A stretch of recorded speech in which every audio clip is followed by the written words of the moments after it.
Hello mga bata! Welcome sa ating online children's meeting. Ako pala si Kuya Janus. At ako naman si Kuya Kayel. Kumusta kayo? Nasa episode 150 na tayo sa ating pag-aaral ng Biblia. Noong nakaraang Sabado, narinig natin ang kwento tungkol kay Asap na nainggit sa mabuting kalagayan ng mga masasamang tao. Subalit, nung pumasok siya sa santuario ng Diyos, nakita niya ang kanilang katapusan, ang kapahamakan. Natagpuan niya na walang sinuman o anumang bagay na hihigit pa sa Diyos na bato ng kanyang puso at ang kanyang bahagi magpakailanman. Ngayong araw ay makaririnig na naman tayo ng panibagong aral mula sa Biblia. Alam mo ba, Kuya Kayel, napaka-espesyal at kahanga-hanga ng pag-uusapan natin ngayong hapon. Ito ay tungkol sa Psalm 119. Ang Psalm 119 ang pinakamahabang kabanata sa buong Biblia na mayroong 176 na bersikulo. Ito ay isinulat na may 22 na seksyon at ang bawat seksyon na ito ay may 8 bersikulo. Ginamit ang 22 Hebrew alphabet na pagkakasunod-sunod ng mga seksyon sa saming ito. Gusto ba ninyong malaman ang Hebrew alphabet? Sige, banggitin natin. Una ay ang Aleph, Bet, Gimel, Dalet, Hey, Fab, Zayin, Het, Tet, Yod, Kap, Lamed, Mem, Nun, Samek, Ayin, Fe, Shada, Kop, Resh, Shin, at Tab. At ayon sa tagapagpaliwanag ng Biblia, ang Psalm 119 ay maaaring isinulat ni David sa loob ng mahabang panahon ng karanasan sa paglapit sa salita ng Diyos. At sa kalaunan, pinagsama-sama ito upang mabuo ang nakaalpabetong salmo na ito. Tulad ito ng isang kwintas na binubuo ng pinagsama-samang perlas kung saan ang bawat perlas, ang bawat bersikulo ay parehong mahalaga.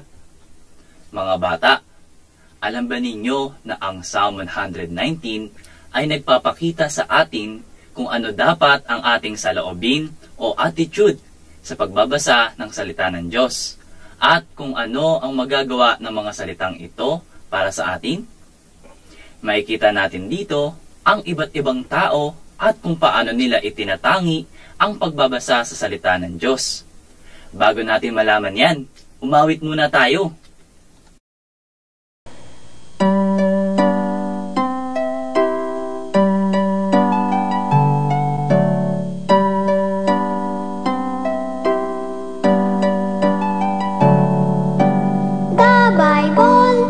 It's God's word, the divine revelation. It's a book of bequest for the heirs of salvation. It's a lamp to our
Tingnan natin ang mga hari ng Israel.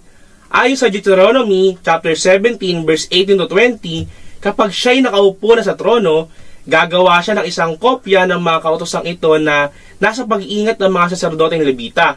Ito ay para sa kanya at babasahin niya araw-araw upang magkaroon siya ng takot kay Jehovah na kanyang Diyos at upang buong puso niyang masunod ang mga kautosan at mga tuntunin ni Jehovah, upang hindi siya magmalaki sa kanyang mga kababayan at upang hindi siya lilihis sa mga tuntuning ito. Kung magkagayon, siya at ang kanyang mga anak ay maghahari ng matagal sa Israel. Sa Deuteronomy, ipinakita sa atin ang kahalagahan ng mga hari na sumunod sa mga kautusan ng Diyos. Subalit, dapat nating maunawaan na ang salita ng Diyos ay hindi lamang para sa mga hari o sa mga pinuno, kundi para sa bawat isa sa atin. Kaya, sa awit 119, mas maiintindihan natin kung paano naging personal na karanasan ito. Sa awit 119, matutuklasan natin ang salita ng Diyos ay maaring maging gabay at tulong natin sa bawat sitwasyon. Ito ay tulad ng pagkakaroon ng isang toolbox na puno ng mga kagamitan na maaari nating magamit anuman ang ating nararanasan. Makikita natin kung paano naranasan ng mga awit ang epekto ng salita ng Diyos sa kanilang pamumuhay. Ito ay pinagmumula ng kaaliwan kapag tayo malungkot, patnubay kapag tayo naliligaw, lakas kapag tayo mahina, at karunungan kapag kailangan natin ito. Para sa mga taong buong pusong naghahanap sa kalooban ng Diyos, sinasabi sa Psalm 119 verse 2, mapalad silang nag-iingat ng kanyang mga patotoo, na hinahanap siya ng buong puso. Hinahanap niya ang Diyos ng buong puso. Hinihiling niya na paliwanagin ng Diyos ang kanyang muka sa kanya at ituro sa kanya ang kanyang mga alituntunin. Hindi lamang niya hinahanap ang Diyos, labis din ang kanyang pananabik sa salita ng Diyos. Dumating pa nga sa punto na ang kanyang puso ay nadurog sa pananabik para sa mga kautusan ng Diyos. Gabi pa lamang ay nagbabantay na siya upang makapagbulay-bulay sa salita ng Diyos. At sa umaga, bago pa man sumikat ang araw, siya ay babangon upang umasa sa kanyang salita. Para sa mga taong nalulungkot at naapi, ang Psalm 19 verse 7 to 8 ay nagsasabi, ang kautusan ng Panginoon ay sakdal na nagpapanauli ng kaluluwa. Ang patotoo ng Panginoon ay tunay na nagbibigay talino sa payak na isipan. Ang mga tuntunin ng Panginoon ay matuwid na nagpapagalak sa puso. Ang utos ng Panginoon ay dalisay na nagpapaliwanag ng mga mata. Sa panahon man na siya ay nagdurusa at inuusig, hindi siya humihiwalay sa kautusan ng Diyos. Hindi niya rin ito kailanman nalimutan. Puluputan naman siya ng panali ng masama. Itinuring pa nga niya ang kautusan ng Diyos na kanyang kaaliwan, katuwaan, kalakasan at kaligtasan. Kaya, parubdob niya sinabi sa Diyos, kung ang kautusan mo hindi ko naging katuwaan, nampatay na sana ako sa aking kalungkutan. Para sa ating lahat na kailangan ang kaligtasan, sinasabi ng Psalm 119 verse 41, verse 170, padatingin mo rin sa akin ang iyong mga kagandahang loob, o Panginoon. Sa makatuwid, bagay ang iyong kaligtasan, ayon sa iyong salita. Hayaan ang dalangin ko ay dumating sa iyo, O Diyos. Sang-ayon sa pangako mo, iligtas ang iyong lingkod. Bilang ang buhay na salita ng Diyos, ang pangsyon ng kautusan ay nagdadala sa atin ng kaligtasan. Ang Psalm 119 verse 11 at 110 ay nagsasabi rin, ang salita mo'y aking iniingatan sa aking puso, upang huwag akong magkasala laban sa iyo. Aking pinigil ang mga paa ko sa lahat ng masamang lakad, upang aking masunod ang salita mo. Hindi natin maiiwasan na magkasala. Ngunit, kung hahayaan natin ang salita ng Diyos na mababaran tayo at maging kayamanan natin ito, maliligtas tayo mula sa paggawa ng kasalanan. Naiingatan tayo sa salita mula sa pagkasala at sa bawat masamang bagay. O mahal na mahal ko ang iyong kautusan. Ito'y siya kong binubulay-bulay sa buong araw. Ito na lamang ang paulit-ulit niyang nasabi. sapagkat ang salita ay naging napakatamis sa kanyang panlasa. Higit na matamis kaysa pulot sa bibig niya. Hindi niya lamang natikman ang katamisan ng salita ng Diyos, kundi inibig din ang mga utos ng Diyos ng higit kaysa sa dalisay na ginto. Napakataas ng kanyang pagpapahalaga sa salita, na ang kanyang bibig ay umaawit at nagpupuri sa Diyos dahil sa kanyang mga kautusan. Sinabi niya sa versikulo 164, 7 ulit sa isang araw, ikaw ay pinupuri ko, sapagkat matuwid ang mga batas mo. Itinuring niya rin ito na ilawan sa kanyang mga paa at liwanag sa landas niya. Lubos siyang nagpapahalaga na matupad ang salita ng Diyos, sapagkat lumalakad siya sa presensya ng Diyos. Sinabi niya sa versikulo 168, aking tinutupad ang iyong mga tuntunin at ang iyong mga patotoo, sapagkat lahat ng aking lakad ay nasa harapan mo. Mga bata, dito na natin tatapusin ang pagtatalakay ng Psalm 119. Ngayon naman, alamin natin ang mahalagang punto sa ating kwento ngayong hapon. Una, sa panahon ng mga hari, isinulat nila ang kautusan para magkaroon sila ng sariling kopya nito at babasahin nila ito sa buong buhay nila. Mga bata, tulad ng mga hari ng Israel, maaari nating isulat ang mga tuntunin ng Diyos at mahalagang aral mula sa Biblia sa isang espesyal na notebook o journal. Dapat nating ugaling basahin ang mga salita ng Diyos araw-araw. Kapag nagbabasa tayo ng Biblia, natututo tayo tungkol sa Diyos at sa kanyang mga pamamaraan. Dapat din nating ibahagi ang natutuhan natin sa ating pamilya at mga kaibigan na sinasabi sa kanila ang tungkol sa Diyos. Ikalawa, dapat lagi nating hawakan ang salita ng Diyos dahil sa panahon na tayo ay nagdurusa at inuusig. Huwag humiwalay sa kautusan ng Diyos. Huwag itong kalimutan. Puluputan man tayo ng panali ng masama. Ituring natin ang kautusan ng Diyos na ating kaaliwan, katuwaan, kalakasan at kaligtasan. Ang salita ng Diyos ay parang isang napakalaking tulong na toolbox. Ang toolbox ay may lahat ng uri ng mga kagamitan, tulad ng martilyo, screwdriver, at plais. Maaaring ayusin ng mga kagamitang nasa toolbox ang mga bagay sa paligid ng bahay kapag sira ang mga ito. Sa parehong paraan, ang Biblia ay parang toolbox para sa atin. Kapag nalulungkot ka, nalilito, o nahaharap sa mahihirap na sitwasyon, maaari mong buksan ang toolbox na ito at sa loob makikita mo ang mga kasiyahan, patnubay at iba pa. Ito ay tulad ng pagkakaroon ng isang set ng mga kagamitan na makakatulong sa atin sa panahon ng mga suliranin. Ikatlo, sabi sa Psalm 119 verse 2 na mapalad ang mga nag-ingat ng salita ng Diyos na hinahanap siya ng buong puso. Upang ingatan ang isang bagay, dapat na makuha muna natin ang bagay na iyon at pagkatapos ay hawakan ito ng maigi. Ang ibig sabihin ng salitang ingatan o bantayan, ang salita ng Diyos ay tatuhin ito na parang isang kayamanan sa pamamagitan ng pag-ingat ng salita ng Diyos sa iyong puso at isipan. Tulad ng iyong pinahalagahan, matutuklasan mo kung gaano ito kahanga-hanga at kahalaga. Ikaapat, nalaman natin na palaging nananabik ang samista na lumapit sa salita ng Diyos. Sa gabi ay nagbabantay na siya upang magbulay-bulay dito.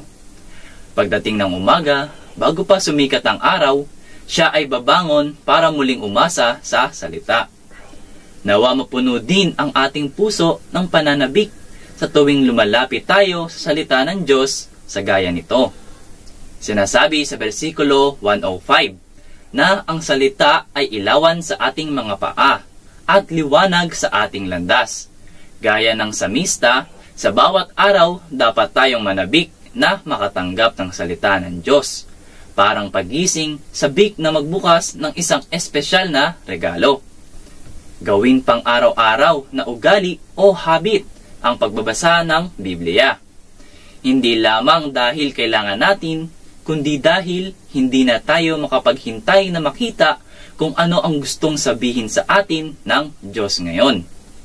Ito ay tulad ng ating pagiging excited na makausap ang ating matalik na kaibigan araw-araw. Ikalima, mga bata, kayo ba ay may Biblia sa inyong mga bahay? Binabasa nyo ba ito? Mahusay! Dapat nating mabasa ang Biblia upang malaman natin ang salita ng Diyos at upang malaman natin ang layunin niya para sa atin. Magsasanhi rin ito na malayo tayo sa kasalanan at mula sa masamang bagay. Kaya, ipunin natin ang mga salita ng Diyos sa ating mga puso na naririnig natin, lalo na sa ating children's meeting. Isaulo natin ang Bible verse. Basahin natin muna sa Ingles at pagkatapos sa Tagalog. Psalm 119:105. Your word is a lamp to my feet and a light to my path. Awit 119:105. Ang salita mo'y ilawan sa aking mga paa at liwanag sa aking landas. Story time! Sa nakaraang Summer Bible Class, nagustuhan ng dalawang magkapatid ang activity na ito. Tuwang-tuwa silang nagkwento sa kanilang mga magulang kung ano ang kanilang ginagawa sa pagdalo nila na kasama ang ibang mga bata. Ang mga kwento sa Biblia na kanilang narinig, lalo na sa mga kasaysayan na lumang tipan, ay naitanim sa kanilang puso at kaisipan. Natuto rin silang umawit at magsaulo ng ilang mga bersikulo. Nang binili ng kanilang ama ang gitara, sinabi ng kuya na mag-aaral siyang tumugtog upang makapag-shepherd. May kasiyahan sa kanilang kalooban na nagnais na sa kanilang paglaki, sila ay maging shepherd. Nagtaka ang kanilang mga magulang at itinanong kung ano ang isang shepherd. Sabi nila, ito ay nagsasalita ng salita ng Diyos. Bagaman sa kanilang murang kaisipan, ito ang kanilang pakahulugan ng isang shepherd. Tunay na may naibuong salita ng Diyos sa kanilang katauhan. Nasumpungan nila ang salita at ito ay naging kagalakan at saya sa kanilang puso. Kaya inaasam-asam nila muli na sila ay makadalo sa susunod na summer vacation. Oras na para sa ating breakout rooms. Mga shepherds o mga magulang, pakigabayan ang mga bata na nasa iba't ibang distrito at mga nasa bahay pulungan o mga nasa kanilang bahay sa tinalakay natin ngayong hapon. Pagkatapos, ay huwag muna kayong aalis dahil magkakaroon pa tayo ng picture taking.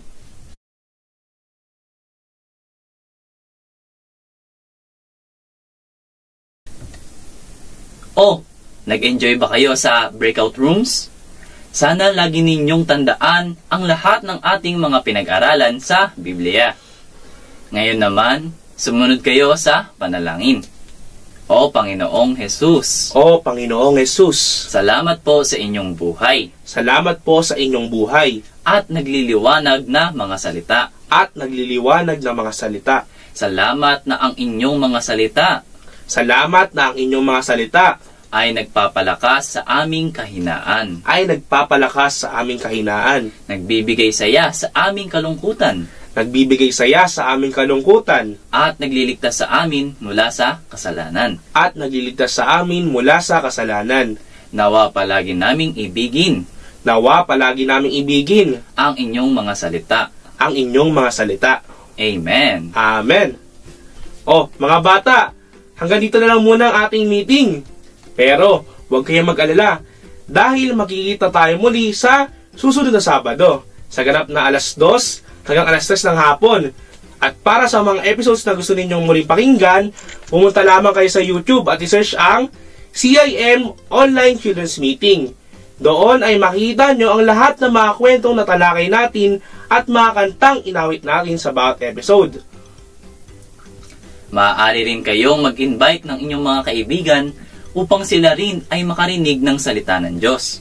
Huwag nyo rin kakalimutang manalangin, magbasa ng Biblia at tumawag ng Oh Lord Jesus! Oh Lord Jesus! Oh Lord Jesus! Dahil kapag ginawa nyo ang mga ito, kayo ay magiging mga mahusay.